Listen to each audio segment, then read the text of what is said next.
La Delegación de Cultura celebró el 23 de abril la presentación del libro Cleopatra VII, Más allá del mito, del escritor Alfredo Taján, en un acto incluido en la programación del mes del libro y conducido por Pedro Pizarro. Quédense en este programa especial para ver cómo el autor rompe las barreras del mito de esta figura histórica.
La bienvenida a este acto tan especial enmarcado en la celebración del Día del Libro y dentro de la amplia programación que hemos preparado a lo largo de este mes para fomentar la lectura, el pensamiento crítico y el encuentro con la cultura. Desde la Concejalía de Cultura creemos firmemente que los libros no solo acompañan, sino que nos transforman.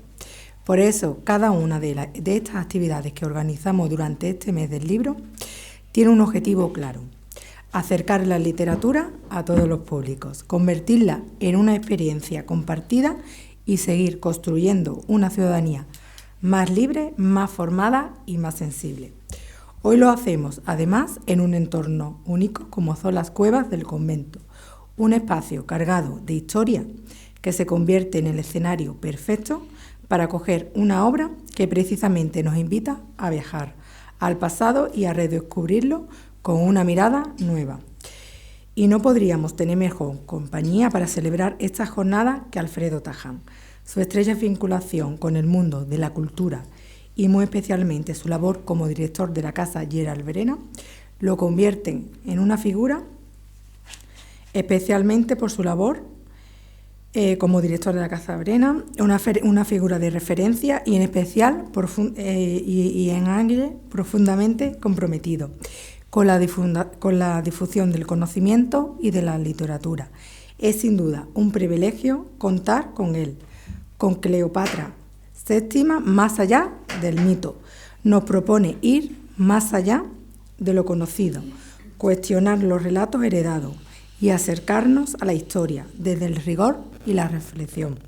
Una invitación, en definitiva, a leer con curiosidad y con espíritu crítico. Gracias a todos por acompañarnos, por seguir apostando por la cultura y hacer de la lectura un punto de encuentro. Muchísimas gracias y disfrutemos de esta tarde. Señor alcalde, concejales, amigos todos, gracias, querido amigo del alma. Gracias a ti. Por convidarme, es una palabra laurina, convidarme a presentar tu libro, que como sabrán se ha presentado, la primera presentación fue en el Museo Picasso de Málaga, después Granada, Madrid, en diferentes lugares. Dije en una ocasión, a raíz de otro libro de Alfredo que también presenté en la mítica librería Antonio Machado de Sevilla, la novela aquella era El pasajero, dije, es polifacético en sus aficiones, caleidoscópico en sus intereses, brillante y ameno en sus conversaciones. Se nota que es amigo, ¿eh? Debe algo de estas cualidades y de otras muchas, quizás, a su origen sirio-argentino-español.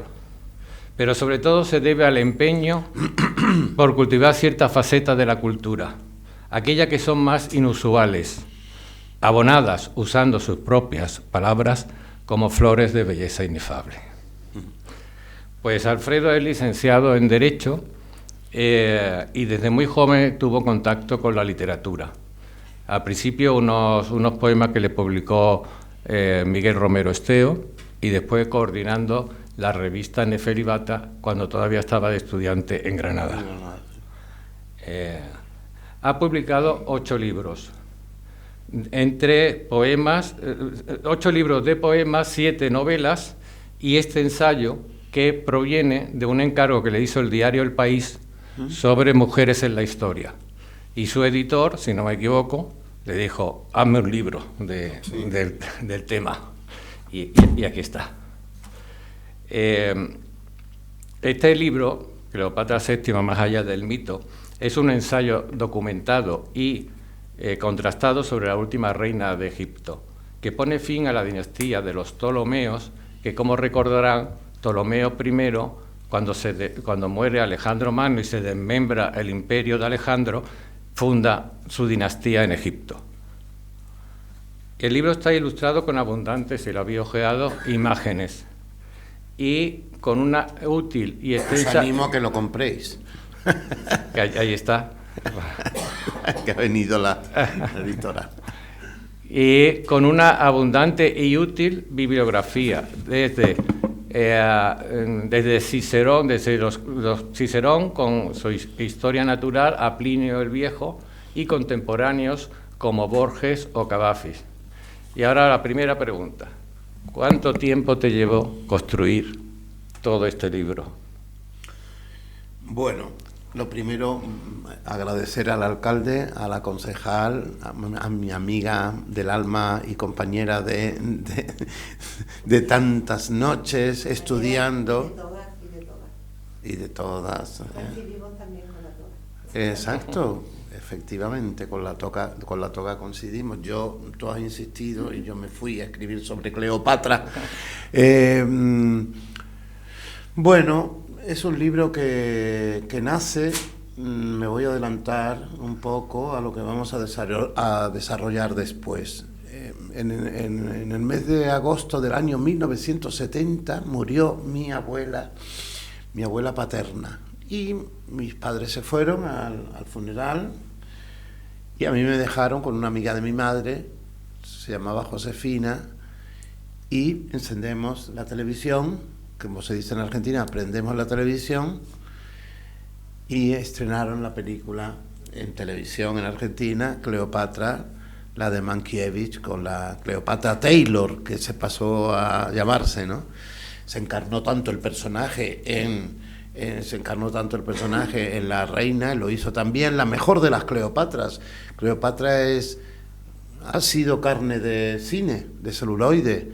Primero fue la gran Teda Vara, que nadie se acuerda de ella, pero fue una de las grandes mujeres, blanco y negro y mudo, que no se conserva entera la película. Luego vino Vivian Leigh, la de Lo que el viento se llevó.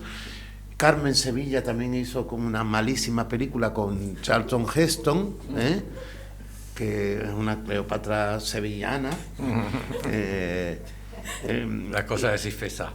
Pero una maravillosa Cleopatra, pero muy cómica, con unos guiones increíbles. Claudette Colbert, con los ojos aquellos que tenía. Y el guión, los diálogos era: ay, Julio, ¿qué me pongo esta noche para ir a ver a los senadores? Entonces decía, Dios mío, ¿esto qué es? Pero una película muy cómica. La que le dio un aporte de grandeza, en realidad, lo hemos hablado muchas veces, fue Liz Taylor. A pesar de que, bueno, pues Mankiewicz y Liz Taylor no se llevaban bien. Y fue una de las primeras actrices que se enfrentó al director. Se enfrentó porque Mankiewicz, bueno, aparte que ella cobró un dineral, $1 millón del año 62. Sí, pero discúlpame, es que ella no quería ser de Cleopatra. Se lo ofrecieron a 2 actrices más. Sí. Y ella dijo, bueno, como no la quiero hacer, pongo mucho de honorarios. Y puso $1 millón y se lo dieron.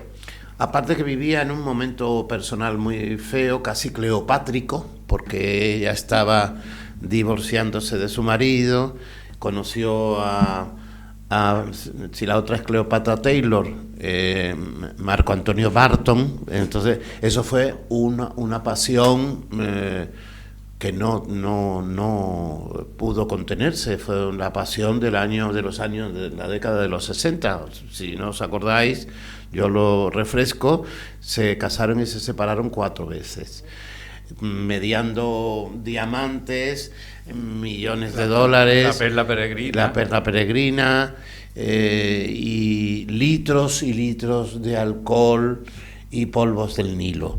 O sea, que aquello se convirtió en una auténtica orgía, más allá del plató. Mankiewicz, ella tuvo una operación, estoy hablando más de la película, pero bueno, luego entraremos a... todos los datos que tengo yo de la película. ¿Qué ocurrió? Yo te voy acotando. Ocurrió que a ella se tuvo que hacer una operación de columna muy grave en Londres, y en una de los episodios se tenía previsto unos años de grabación, y se extendió, se dilató bastante el tiempo. La película casi arruinó a la... La película costó 31 millones de dólares de la época. Entonces, bueno, pues en uno de los que pasa a Roma. Sí, en uno de los episodios de la filmación, que no sé si os acordáis, que es cuando la Taylor entra en Roma, que era imposible aquel artilugio. La entrada de Cleopatra la Real, que esa está datada, porque está datada por los documentos, las fuentes históricas y las fuentes de las fuentes históricas, es decir, no fuentes directas simplemente, sino la entrada fue espectacular. A los romanos le iba la marcha, iban de republicanos, pero aunque odiaban, amaban también todo lo que era el lujo oriental. Odiaban las satrapías orientales, pero también amaban y se orientalizaron. El imperio níveo, pulcro de Octavio Augusto, el creador de ese derecho romano que nosotros tuvimos que aprendernos. Viva el derecho romano, que al esclavo mano mite y a la esclava mete mano. Se orientalizó, y en el siglo, a partir del siglo I y II, no ya solo los antecedentes fueron Claudio y Nerón y Calígula y Tiberio y todo eso, pero a partir del siglo II ya, con las excepciones de Marco Aurelio, de Adriano, de Trajano, de Nerva, luego vino Cómodo, y ya la cosa se hizo delirio, y la culminación de ese delirio fue Heliogábalo, el primer emperador trans de la historia, que se quiso operar y convertirse en mujer. Total, que me estoy yendo por las nubes, pero quiero decir que ¿por qué Cleopatra? Aparte de ese referente personal, familiar, porque me encantó, me fascinó el recorrido de una mujer en el siglo I antes de Cristo, aunque ella es la séptima de las Cleopatras, es decir, quien manejaba el cotarro en la dinastía de los Ptolomeos, o Lágidas, de Ptolomeo Lágago, eran las mujeres. Ellos, salvo los 3 primeros, quizá el cuarto, eran seres indolentes. De la manifestación artística o de la propia locomoción, los barcos de los Lágidas, los talamegos, eran los más grandes que existían en la época. Eran, auténticas moles, muy buenos para el recreo. El recreo, el transporte marítimo de recreo y de mercantil, pero muy malos para el tema de la lucha armada. Precisamente Cleopatra construyó cientos y cientos de barcos preparándose para esa batalla naval. Ella se equivoca. La batalla de Actium. De Actium. Pero ¿qué ocurre? Hay que decirlo todo. Cleopatra fue políglota, hablaba todos los idiomas. La primera de su dinastía, griega por cierto, que aprendió egipcio. ¿O doy la conferencia yo o la das tú? ¿Vale? Es que ella iba a entrar ya una pregunta. ¿Qué ocurre? Es que bueno, hablaba arameo, hablaba cirílico, hablaba todos los idiomas que podían ser constatados en aquella época, y hablaba incluso latín. Ella misma, según Plutarco, cosa que a nuestro querido Cicerón le cayó muy mal, le dijo que había incluso descendido a hablar la lengua del laxio. Imaginaros los romanos, que ya de por sí no les había caído muy bien, era muy impopular, a pesar de la famosa estatua de la Venus Genetrix. Y ahora ya puedes hacerme las preguntas que te dé la gana. No, sí. No, es que se me ha ocurrido, está por aquí, pero ¿por qué? Más o menos, la voy a buscar, pero vamos, me lo sé. Es decir, cuando César está en Egipto y ella, como sabéis, está reinando con su hermano, ¿por qué favorece, digamos, a Cleopatra en contra del hermano? Y también Plotinio y todas esas cosas. Bueno, vamos a ver. Cuando viaja detrás de Pompeyo, que era el hombre fuerte, Pompeyo el Grande, que es derrotado por Julio César en Farsalia, Pompeyo se refugia en Egipto. ¿Por qué? Porque el padre de Cleopatra, un personaje tremendo que yo defiendo, Ptolomeo XII, bueno, pues le había dado muchísimo dinero. Era un monarca clientelar que, para que Roma no invadiera Egipto, pagaba la lealtad de las legiones gabinias, pagaba la lealtad de las fronteras a base de dinero. Ptolomeo siempre tuvo como preferencia a Cleopatra, porque vio que en la paideia, la educación, en el museum, el gran sistema, que estaban todos allí, ella era la más lista, la más rápida, la que recuperaba los valores de Cleopatra III, que fue la más grande de las Cleopatras, salvo con Cleopatra VII. Entonces este hombre ejecutó, porque eran muy ejecutores, se mataban entre ellos, los lágidas se mataban entre hermanos, se acostaban con las hermanas. Era una dinastía bastante peculiar, que no son los valores que tenemos ahora nosotros en absoluto, es otra dimensión, no se puede analizar, caemos todos en anacronismos, como lo que he dicho de Claudette Colbert. ¿Qué modelito? Vamos a olvidarnos de hacer esos anacronismos, que se ve mucho incluso ahora, ¿no? Que para que entendamos las películas históricas, pues nada, es como si estuviéramos en estos días, ¿no? Y no, la historia habla por sí misma en sus manifestaciones, en sus valores, en sus cargas simbólicas, y no tenemos nada que ver con lo que fueron nuestros antepasados. Bien, y él siempre protegió a Cleopatra.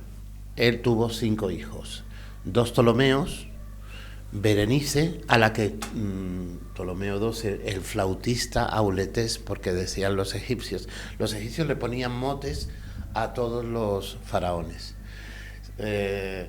Si era gordo, pues le ponía el Ptolomeo el gordo, Ptolomeo y a como decían los egipcios, que estaba más tiempo en el palacio tocando la flauta y con los deleites le pusieron Ptolomeo el flautista.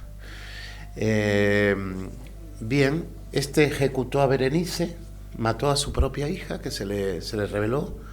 Arsinoe, que es una mujer que hay que estudiar. Yo no voy a estudiar ya nadie más de la dinastía de los Lágida, porque ya estoy de sueño por la noche con las conspiraciones aquellas, porque es apasionante.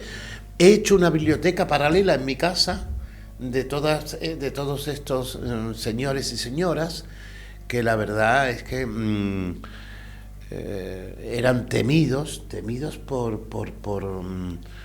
porque no eran valientes, pero eran grandes constructores con un afán de, tú lo sabes, un afán arquitectónico. Y civilinos.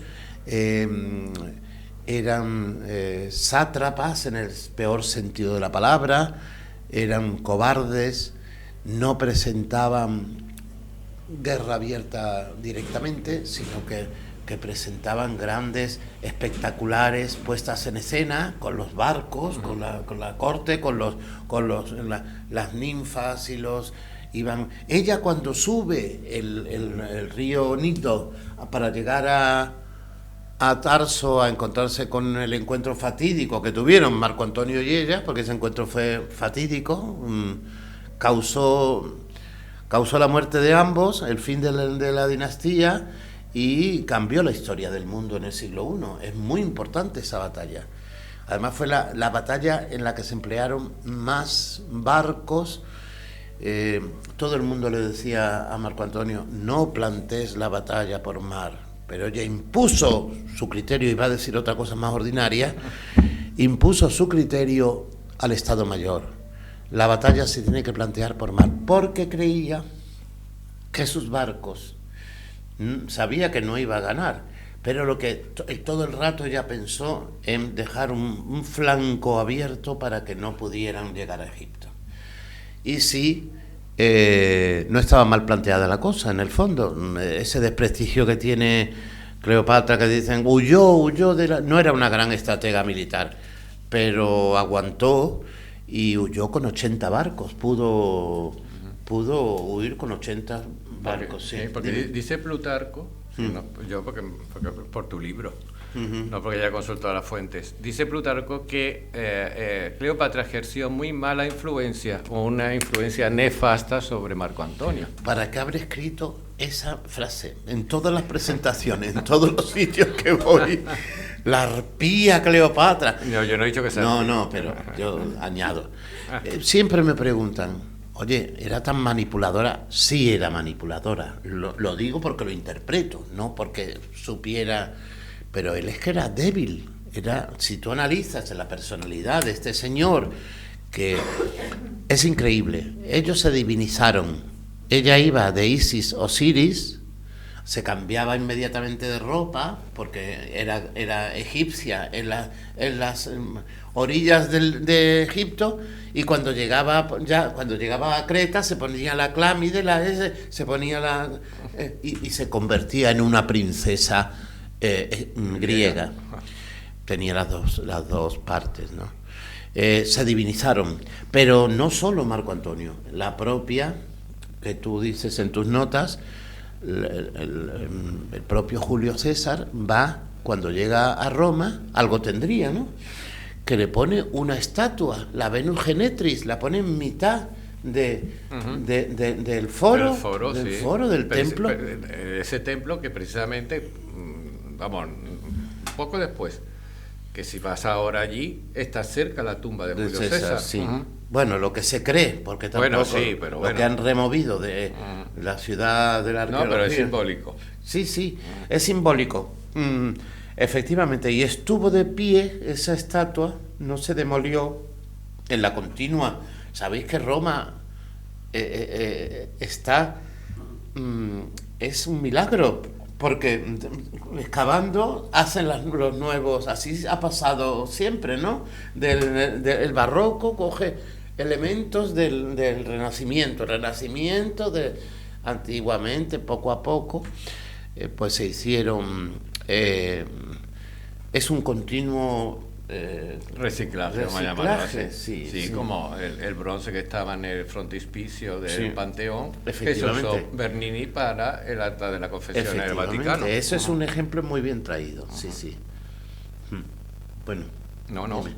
No, a propósito de por qué Ptolomeo... ¿Cuál? 12. El padre de Cleopatra. Claro, no vamos a hablar de los anteriores. Mejor no, también podríamos porque hablar llenamos esto de sangre y de semen. También podríamos hablar de Ptolomeo I, cuando con el cadáver de Alejandro Magno se lo lleva, toma que no se ha descubierto. Bien, que iba. ¿Por qué deposita 2 copias de su testamento en Roma? El testamento no existe, no está. Bueno, eso es lo que no queda claro. El testamento no existe. El testamento son fuentes según lo que conocemos del testamento es fundamentalmente por transmisión de historiadores y ahora se ha encontrado porque tuvo un enorme afán constructivo Ptolomeo. Cuando volvió, porque fue destronado varias veces, cuando volvió ya la última vez, se tuvo una campaña constructiva muy fuerte. El templo de Komombo, el templo de Fu, mejoró otros templos. Eso, como sabéis, en los egipcios lo consideran cuando hacían, un poco como en la época socialista, que de aquí que hemos vivido, ¿no? Que cuando hacían los grandes museos, decía, ya está aquí Fulanito. Borbolla, o no sé cómo era. El gran emperador romano. Pues eso viene de ahí. Cuando se tiene un gran afán constructivo, él lo tuvo. Y cuando estaba en Roma, dice Cicerón, uno de los grandes de la época, Cicerón, que nos llegan muchas cosas tanto de derecho como de filosofía, como de historia de la Roma arquitectónica, urbanística, y además que cuando, ¿os acordáis que cuando, oye, pues he ido a ver al alcalde y me ha metido una filípica? Esto era de Cicerón, que le dio en el Senado, le dio una filípica a Marco Antonio y a muchos senadores, que él se rebotaba y entonces daba auténticas piezas maravillosas de la política y de la oratoria. Hay 2 oratorias grandes, como sabéis, la de Cicerón y la de Séneca. Claro. Testamento. El testamento es una pieza, un episodio que te encanta. El testamento, y además como dice que hay 2 copias, que no se sabe la referencia. No, pero el testamento no existe. El testamento se perdió. Todas son interpretaciones. Pero sí ocurre lo siguiente: él preserva la independencia. Sea como fuera, Ptolomeo XII preserva la independencia de Egipto, porque hay un testamento escondido del padre de Ptolomeo que dice que aconseja que, como tiene los hijos que tiene y el país va como va, que no necesita Roma un intermediario, que el heredero de Egipto tiene que ser la propia Roma. Roma se tiene que ser la... Por eso deposita el teórico testamento, lo deposita en Roma. Se lo da a Pompeyo, no lo deposita en ningún sitio. Se lo da a Pompeyo y Pompeyo lo guarda, y cuando llega Julio, asesinado Pompeyo, como sabéis, por Ptolomeo XIII, y una regencia espectacularmente ladina, y una regencia tipo las regencias más crueles, la de Potino, la de Aquilas y la de Teódoto de Quíos, que eran los que manipulaban al niño, al hermano de Cleopatra.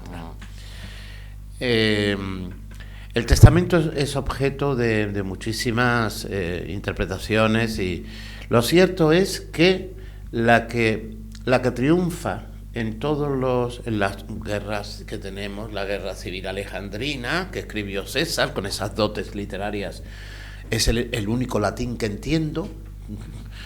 tiene un estilo precisión y una transparencia, es cristalino escribiendo César. Ahí casi perece Julio César. Tuvo episodios de gran valentía allí metido, enclaustrado en la zona del Bruchium, donde está el museo, el palacio. Lo que tú dices, el gran sistema. El gran sistema. Y ahí también estaba la famosa biblioteca de Alejandría. La gran biblioteca que se quemó, pero no es la única, no se quema del todo allí. Me habéis, como me dice que pero sí, dice, me habéis quemado, porque se le quema a Julio César por defender toda la zona, se le quema la biblioteca. La otra desde una terraza, ¿os acordáis, no? De la película. Ay, ya no quiero ser reina, se ha perdido toda la sabiduría del antiguo Oriente. Se quemaron no se sabe cuántos, pero no llega a un 30% de los papiros. Sí, pero no fue intencionado. No fue, pero que le dice, si os he puesto en el trono, ¿qué más queréis? Dice, pero ese trono no es el que yo quería, era el trono de la sabiduría. Imaginaros cómo era ese reino, el reino de los Ptolomeos, que en vez de pagar los barcos, era una potencia marítima y sobre todo comercial. Iban todos los barcos de todos sitios, desde el sur Berenice, Etiopía, Italia, Grecia, Judea, que ese es un capítulo aparte, las relaciones de Cleopatra con Herodes, el de la Biblia. De la Biblia, pero vaya. Era mucho peor que lo que en el Talmud también era un bicho total. Bueno, pues el puerto de Alejandría no cobraba dinero, sino que obligaba a entregar un libro, o los papiros, o no era cuadernavía, cultural para la biblioteca. O sea, todo era en base a ser la gran contenedor del mundo conocido, todo.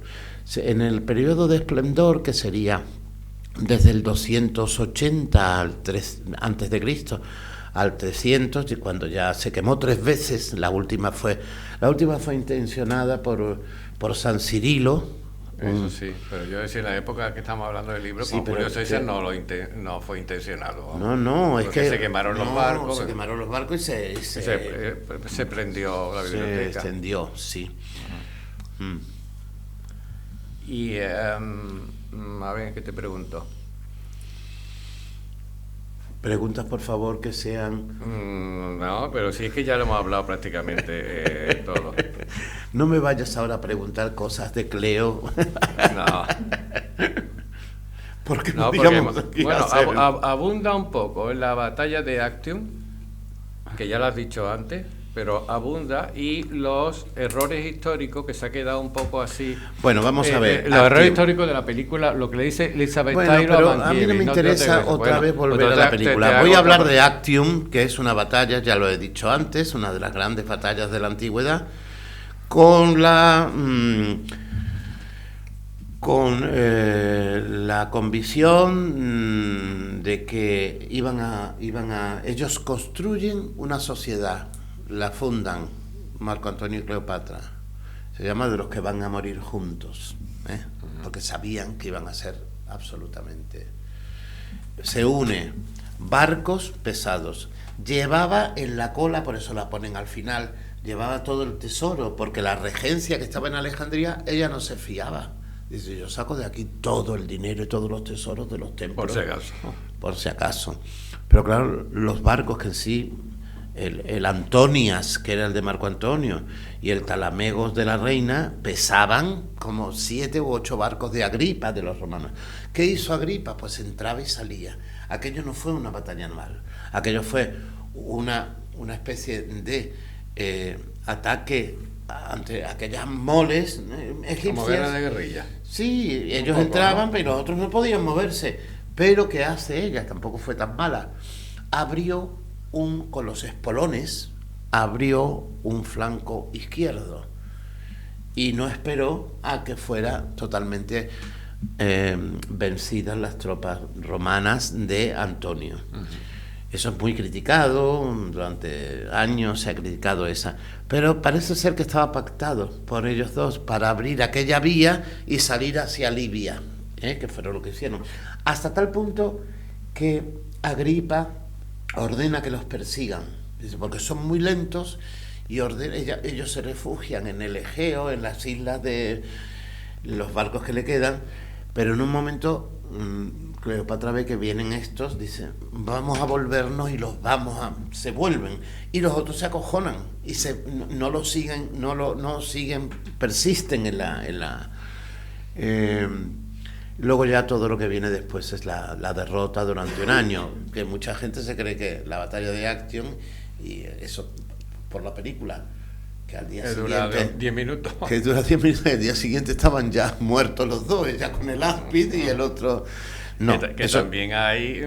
sí, muchas interpretaciones. Tardaron un año y medio. Tardó un año y medio Augusto en determinar la invasión de Egipto. Por cierto, muy difícil de entrar, tanto por las, digamos, el agua... Por el delta. Por el delta y por Pelusium, por el sur, efectivamente. Un país difícil de conquistar, sí. Un año y medio. Actium es en abril del año 31 y ellos se suicidan en agosto del año 30. Antes de Cristo, claro. ¿Por qué el personaje y la persona de Cleopatra sigue fascinando tanto hoy en día? Bueno... Yo tengo que enseñar un párrafo, si queréis yo los leo. A ver. ¿Quién ha escrito esto? Ya tú, como tengo yo el libro. Trabajadito. A ver, a 230. Fíjate, son páginas y páginas de bibliografía. Cuando lo leáis. A mí, de alguna manera, me ha servido como un libro, como tabla de salvación. Yo lo hice muy enfermo. Y de alguna manera me sirvió de placebo, me encerraba en mí mismo y iba construyendo un mito, y bueno, pues la literatura también es salvífica y sanífica, ¿sabes? De la fascinación que sigue existiendo, escribe Alfredo en la página 230, lo que voy a leer. No obstante, a pesar del manto oscuro que cubría el final trágico de su proyecto, la grandeza de Cleopatra VII estriba en la misteriosa atracción que aún ejerce, quizá porque se trató de la última faraón de un imperio onírico perdido de antemano, tal vez por la infinita variedad de su personalidad sobre la que Shakespeare escribió sin un atisbo de piedad ni de elegancia, incluso por los errores que cometió, y que forman parte de su gloria póstuma y de su personaje. La figura de Cleopatra se renueva incesantemente y es de una actualidad irrebatible. Siempre se ha mantenido en el hit parade de las reinas más populares de la historia. Eso es de hit parade muy tuyo. Sí, pero Harold Bloom decía que fue la primera celebridad del mundo, tal como la conocemos ahora. La primera celebridad. Y luego hay otra cosa, Shakespeare es fundamental en la interpretación, Antonio y Cleopatra, todas las dramaturgias shakespearianas, Julio César. Un primo mío, Jaime, dice que la odia, por cierto. Yo odio a Octavio Augusto, el gran Augusto. Y en cambio lo admira. Él en cambio lo admira, ese senado romano que tampoco existió, cualquiera sabe cómo era todo esto. Pero sí que Shakespeare escribió inaudita en su infinita variedad. O escribió en la década de los 40 del siglo I, tuvo un poder cuando se expande, y encima las donaciones. Es que a Marco Antonio, lo que puede esta señora, Marco Antonio le cede Chipre, Marco Antonio la nombra reina de reyes de todo, del rincón que ahora está empantanado en sangre, Líbano, Tiro, todo esto. Y y dicen que se le caía en la famosa perla que ella en el vino, que eres capaz de hacer por mí, y ella le dice, mira, una gran perla la hunde en el vino, ¿no? Bueno, pues tuvo en un momento dado su proyecto, después de estudiar mucho la figura y los fines, los objetivos de esta mujer. Su proyecto está en recuperar los límites geográficos de los 3 primeros Ptolomeos, de Ptolomeo I, Evergetés y el tercero, y devolver quizá un imperio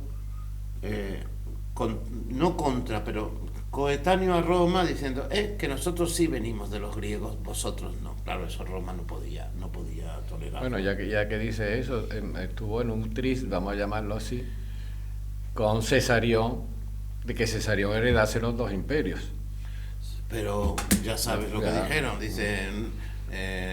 Cesarión, el hijo de Julio César y Cleopatra. Dice, hay demasiados Césares para una sola Roma.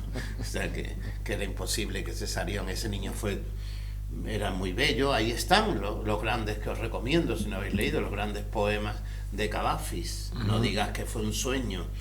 Gran poeta que conocéis, claro, Constantino Cavafis fue uno de los grandes. Que maravilla de autor. Y además tenéis libros que están todos muy documentados. El árbol genealógico de los Ptolomeos. Sí, aquí es...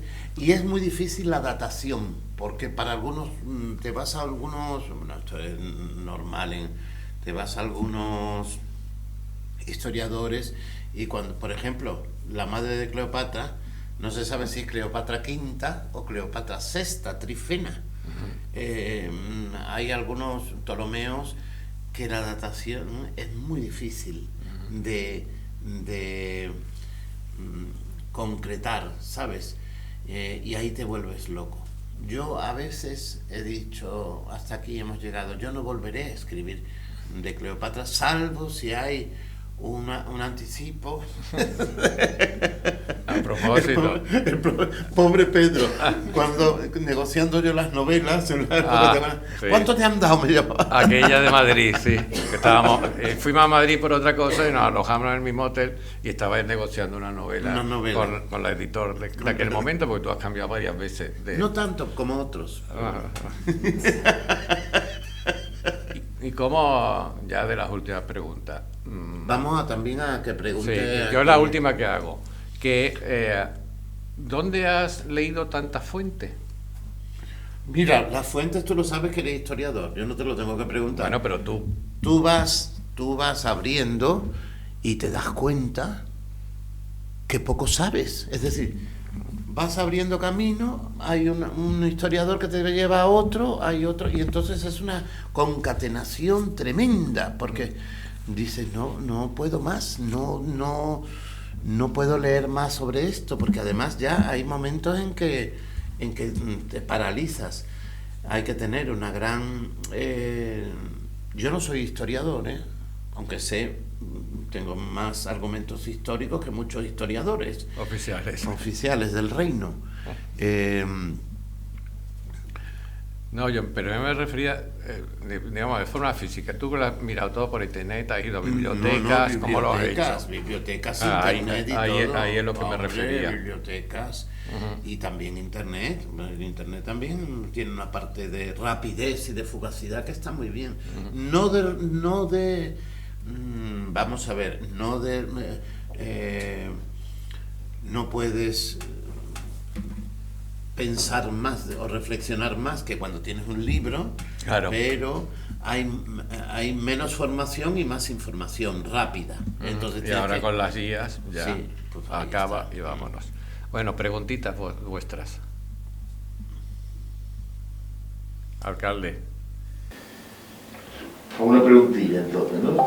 Sí, lo que bueno, Alfredo, se ha dicho tantas cosas de Cleopatra, que si era muy inteligente, que si era una gran seductora, que si era una manipuladora, que si era una oportunista, que si era guapísima, Que si era fea también, porque se han Sí. encontrado algunas monedillas que... Sí, mira cómo sabes. Pero por la acuñación seleucida, ¿eh?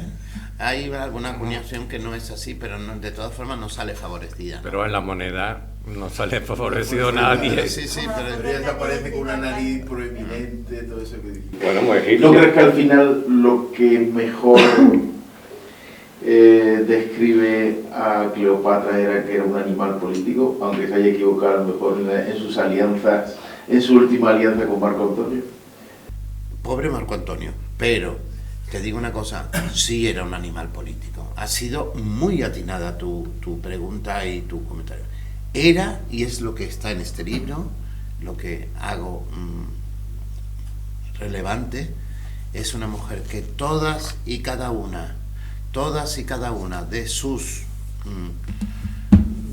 actitudes, luego era una madre de familia, defendió su imperio, defendió a sus hijos, un animal político, lo primero, y esto es lo que yo vengo has entendido muy bien el libro, porque para mí lo que más me interesaba son como en el Tratado de Brindisi, como salva las fronteras, legisladora, médico, que también luego dan la vuelta, porque hay una leyenda negra, sí, médico, claro, médico para Envenenar. para estudiar los venenos y tal, pero claro que sí, porque era una estadista, y además, como dice Shakespeare, que le hace decir a Charmión y a la otra, cuando llegan los romanos, llega Augusto y la encuentran ahí en el... Que por cierto, me encantó la escultura de Edmonia Lewis, la de la portada. Esta escultura... Es contemporánea. Bueno, 1800... Bueno, sí, pero yo contemporánea con respecto a... Edmonia Lewis, la historia de la escultura es para hacer una novela. María, esta señora era negra. Esta señora... Es lo que yo te iba a preguntar ahora. Sí, lo de la escultura. Pues sí, esta señora era una liberta que, gracias a su hermano, a su familia, logró esculpir directamente. No, ¿sabes? Esculpía directamente en el trozo de mármol. Bueno, sí, como todos los grandes Sí, escultores. pero vamos, que era... Vamos, perdona, el mármol siempre hay que esculpirlo. Acuérdate Sí, de Miguel Ángel, claro, a martillazos. pero esta mujer no tenía ayudantes, ni Ah, tenía vale, nada, vale. Pero no hacía el boceto previo ni nada. nada, no hay dibujos, del tirón, iba haciendo, y es de una perfección increíble. ¿Por qué? Porque el áspide aquí no es, si veis, no está el áspide, está perdido. No, ese es el úreo, ese es el áspide está por aquí.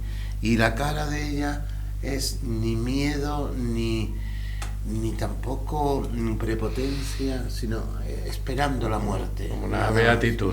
Una Como especie de- las beatas del barroco. tanto Un como poquito. beata. No, digo por la actitud Mm. de la escultura con respecto a la persona, a lo que me refería. Bueno, alcalde, ¿qué más? ¿Había una pregunta? No, yo tengo una curiosidad que siempre me la he planteado. Si realmente se suicidó o la mataron, o encargaron que la matasen. Se dice que la Sí, mataron. porque he leído algo por Sí, ahí que sí. decía que sí, que Roma había encargado que la matasen. Sí, se dice Y que Lo mismo que a Marco Antonio, que también se lo quitaron de en medio. Bueno, Marco no fue un Antonio, suicidio pactado. Sí, bueno, Shakespeare otra vez. Shakespeare eleva al terreno del mito todo esto. ¿Cuál sería? No se sabe, pero indudablemente ya eran cadáveres políticos. Aparte de que no, ya eran cadáveres políticos, que lo vemos ahora. Y siempre se ha visto, la política y la muerte van unidas. Y además molestaban a todo el mundo. Sí, pero una mujer tan culta, tan luchadora, tan estadista, Intentó- tan animal político, Sí. no me encaja Sí. que ante esa derrota se Sí, suicide. se explica que intenta huir, intenta irse por el puerto del sur, intenta irse a la India. No lo logra porque le queman los barcos que tenía allí. Luego intenta venirse aquí a España, no sé si a Laurín, imagínate. Seguro que estuvo veraneando la vuelta mundo a veranear allí. Sí, sí. Pues entonces ella intentó venirse a España, tampoco le salió.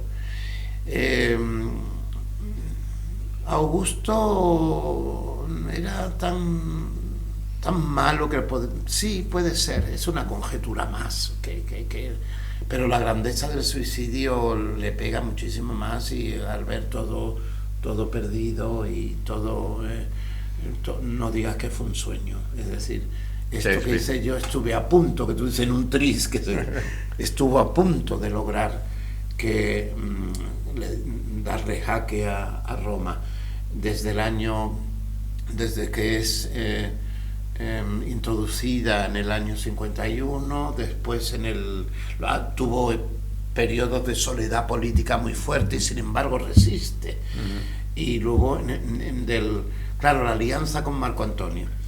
Marco Antonio es un hombre, ellos dos divinizados, se les va la olla, estoy hablando en términos populares, deliran, se divinizan. El Hércules Dionisio, cuando llegaba a las costas griegas, se emborrachaban. El tema báquico era una rutina. Sí, pero una iniciación a otros, a los misterios de Eleusis y de otras. Y luego ella, pues sí, ella, pero muy joven, en el año 51, en el templo de Hermontis, se diviniza como la más grande de la dinastía. Esto sí que está escrito en unas tablas. Y además va a parir allí a Cesarión. Ella no pare a Cesarión en Alejandría, sino en un templete que se llama Mamisi, donde ella tiene ahí para ser divinizado inmediatamente. Y luego os recomiendo, si vais a Egipto, es una de las epifanías que yo he visto, un estendal egipcio, cuando yo vi el frontispicio de Cleopatra en Dendera, en el templo de Dendera, de Hathor, que está ella dándole enorme, una volumetría, no sé, enorme, le está dando el K, que es el poder supremo, al niño. Pero cuidado, el niño no tiene la corona más arriba de ella, están los dos. Además hay una marca así que diciendo, tú eres hijo de la reina de reyes. Siempre supo dónde estaba, con un poder que otra de las cosas que más me ha fascinado, desarrolla las capacidades de la feminidad y de todo lo que tienen las mujeres de habilidad, ¿sabes? De tierra, pum, esto no, pues esto, ¿sabes? Y luego además, daros cuenta que esta señora, pues imagínate quién eran los coetáneos, Cicerón, Julio César, Pompeyo, que eran estatuarias enormes de personajes que dominaban el mundo, y dominaban el mundo con elementos que ahora que en aquella época no había, que ahora es más rápido todo. Alfredo, sí, dígame. ¿A qué edad más o menos surge esta mujer en la historia?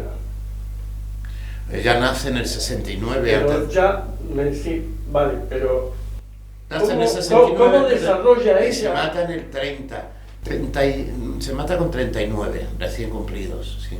Pero ¿cómo desarrolla esta evolución? ¿Cómo surge esa evolución a partir de ella como persona? No entiendo la pregunta. Claro, de una criatura o de un adolescente, ¿cómo surge esa energía, esa fuerza? Bueno, vamos a ver, lo he dicho, la paideia, ella es elegida por la familia real, no solo por el padre, por Ptolomeo. La preparación que tuvo. Tuvo una preparación que se llama paideia. ¿Os acordáis que hay una en Málaga, una librería famosísima? Esa educación, se sabían los poemas de Homero, la Odisea, de memoria a los niños. Era algo fascinante ese mundo helenístico. Y ella captó todo, tenía una inteligencia, y el padre dijo, uy, esta es la que puede salvarnos, porque todos los demás, Arsinoe, que por cierto la tumba sí está en Éfeso, Arsinoe, hay que estudiar a esa mujer, la están defendiendo mucho, fue una mujer con mala suerte, y sus decisiones políticas fueron un horror, luego Berenice, que la mató el padre porque se rebeló contra el padre, y eran mujeres fuertes, y luego los dos niños, el Ptolomeo XIII, que no, la historia pasa así, que no se sabe cómo Ptolomeo III, sin embargo, resistió esa pandilla, esos regentes. Ella destaca pero indudablemente, y es una mujer de una enorme capacidad mimética también. A propósito de tumbas, por lo dicho de Arsinoe, ¿cómo va la búsqueda de Cleopatra? Porque pues se han ahí hecho está avances, mi amiga, pero bueno, ahí está mi amiga Kathleen Martínez. Por cierto, el 2 de mayo hablo con la arqueóloga más importante de España, que está en Luxor, viene aquí a hablar conmigo, tengo el honor de conversar con ella.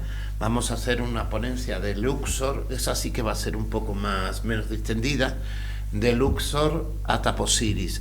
Como sabéis, Kathleen Martínez, una arqueóloga dominicana que ha gastado su tiempo y su fortuna en irse al asentamiento de Taposiris Magna, que lo fundó Ptolomeo II, porque se cree que Marco Antonio y Cleopatra huyeron de Alejandría. ¿Cómo salieron de Alejandría? Otro enigma, porque eso es lo que yo quiero hablar con Kathleen Martínez y con Miriam Seco. ¿De qué forma? Dicen que había un entramado. Hay un cuadro que he bicheado el otro día, que no lo conocía, que es el entierro de Cleopatra. Un óleo de 1890, toda una idealización. ¿Pero rafaelista o qué? No, pero simbolista, sí. ¿Cómo salieron de allí? No, dicen, no, es que ella ha descubierto una serie de túneles y tal, que no fueron por arriba, sino que es verdad que cuando llegan los romanos, si no, como dice María, si no la mataron, que puede ser también que le hayan puesto una pócima o directamente le hayan cortado el cuello. No creo, pero era tan además un silencio espectral, que dice Plutarco, cuando llegan los romanos a Alejandría. Tú sabes que los alejandrinos eran levantiscos y eran nacionalistas. En eso se apoyó Cleopatra también para reivindicar, levantiscos y nacionalistas. Y es más, hay una legión, los gabinios, que eran de Aulo Gabinio, que llegaron allí y se casaron con egipcias, se hicieron su vida. Esa legión, la historia de las legiones es importante. Esa legión gabinia es fantástica, la historia, porque hay muchos greco-egipcios, ¿sabes? Porque eran como cerca de 5.000 romano-egipcios, y luego la legión fantasma de Partia, la que se perdió, que dicen que todavía sigue vagando, sí, dando vueltas. Es increíble todo esto. ¿Y el 2 de mayo dónde es la charla? En el patio de banderas del Ayuntamiento de Málaga. Sabía, pero para que lo sepáis vosotros. Sí, si queréis volver pero vale la pena no por mí, vale la pena por Miriam, que va a hablar de otro de los grandes para mí, que no es Ramsés II, cuando fui a Egipto y ya estaba yo de Ramsés porque no se murió antes, porque todo es Ramsés II. Y Abu Simbel, por Dios. Tumosis III, otro de los grandes, Tumosis III, que ese luchó con otra señora importante, Hatshepsut. El templo de Deir el-Bahari. ¿Han descubierto ahora la tumba? Ahora han descubierto la tumba, sí. Hatshepsut también fantástica, claro, pero que no hay que analizarla como si fuera con criterios actuales. Con criterios actuales, sí, porque no se sabía si era hombre o mujer. La barba postiza. Sí, la barba postiza. Como símbolo de realeza. Yo tuve una experiencia tremenda cuando fui a Deir el-Bahari. María Victoria y yo podía caminar en aquella época y llegamos a la parte de arriba, y que ninguno de los que venía con nosotros, con un calor Y ahora sale un señor, que yo creo que era nubio, era muy alto, y dice, veniros para acá. Nos abrió, tal cual os cuento, que no estoy exagerando, yo tengo mucha imaginación, pero esto es la verdad. Nos abrió una cortinilla y allí estaba la famosa escultura en madera negra con los labios rojos, así mirándonos, mira, nos quedamos traspuestos, porque era como si había un aire de mito allí, un aire de mito que yo digo, pero si es la reina, es la faraón, esta sí que era faraón.